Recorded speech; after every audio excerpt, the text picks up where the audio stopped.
Yanzu kuma karfe 3:14 a Najeriya, Nijar, kamar da kuma Chadi. 2:14 agogon GMT da Ghana da Masaliyo. Badriya Tijjani Kalarawi ke gabatar da wannan shiri daga nan sashen Hausa na BBC. To yau ce ranar harshen uwa ta duniya, wadda Majalisar Ɗinkin Duniya ta keɓe domin fayyace muhimmancin harshen uwa ga gaban ilimi. Ƙwararru a Najeriya da yana cewa lokaci yayi da za a koma yin amfani da harshen uwa a matakin farko kafin harshen aro. Dr. Mika'il Ibrahim ma'aikaci ne a ɓangaren kawo ci gaban ƙasa da ƙasa a ofishin jakadancin Birtaniya, kuma ya yi wa Usman Minjibir ƙarin bayani. Ya zama yaro a ajin farko da na biyu da na uku yana da littafi wanda an rubuta shi da harshen da idan ya koma gida shi mahaifiyar shi ke magana da shi babansa ke magana da shi, idan ya je masallaci ko wani wurin ibada da shi ake magana.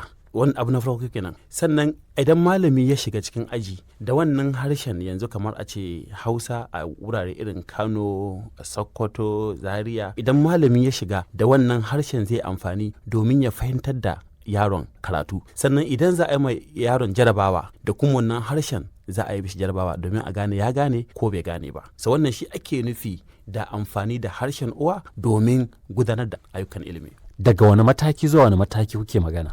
Daga matakin farko aji 1 zuwa na 3. To daga nan kuma tunda an san cewa ƙasarmu ana amfani da harshen Turanci da kuma wasu ɓangaren duniya, to sai a fara ƙoƙarin komawa ga harshen Turancin.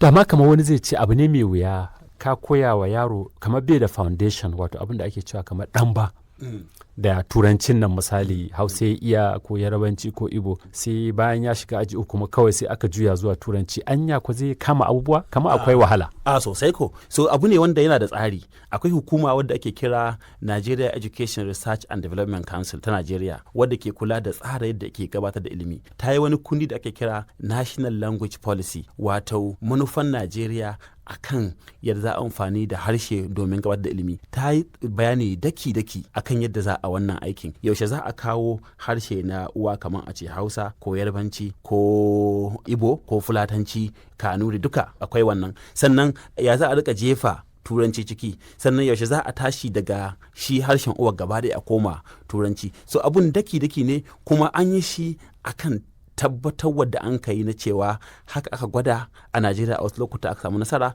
sannan haka ake yi a wasu ƙasashe ana samun nasara. Mun ga yadda arewacin Najeriya sakamakon yadda ake amfani da harshen Hausa tun daga farko har zuwa gaba, za ga mutum ya zo jami'a baya iya Turancin, ya zo neman aiki ya haɗu da 'yan kudu baya iya tserereniya da su wurin samun wannan abin. Ba kwa tunanin wannan abin zai zo ya samu illa ga musamman mutanen arewa? Ko kusa ai matsalar da ake gani matsala ce ta taɓarɓarewar ilimi, ba matsalar harshe ba. Ita makaranta gaba ɗaya ka shiga ajin ƙila bai cikin yanayin da ya kamata. Shi kai ne malamin ba a kula da a tabbatar cewa ya zo makaranta ya yi aikin da ya kamata ya yi ba. Kayan aikin kuma kila su ma ba su isa ba. To in aka zo aka tattara duka wannan laihin an ka azama amfani da harshe, ai abin da ke horo a makarantun da mu shine ba ma amfani da ake da kowane harshen ba. Kawai dai abu ne ake nasu kulle, a shiga nan a shiga can, babu wani tsari. Amma abin da muke cewa shine yanzu a dawo ma wannan tsarin wanda an gwada ya yi aiki. Idan kana magana da mutane waɗanda suka karatu akalla 'yan shekara 60 zuwa sama, za su gaya ma cewa su haka a koya musu. A aji 1, 2, 3 ɗinsu sai da suka natsu, suka sha, suka kwankwada, suka ƙoshi da harshensu, sannan ana jiha musu Turancin, sannan haka suka juya suka kama Turancin, kuma kamawar ta yi mashi sauƙi. Dakta Mika'il Ibrahim kenan, ma'aikaci a ɓangaren kawo ci gaban ƙasa da ƙasa a ofishin jakadancin Birtaniya da ke Najeriya.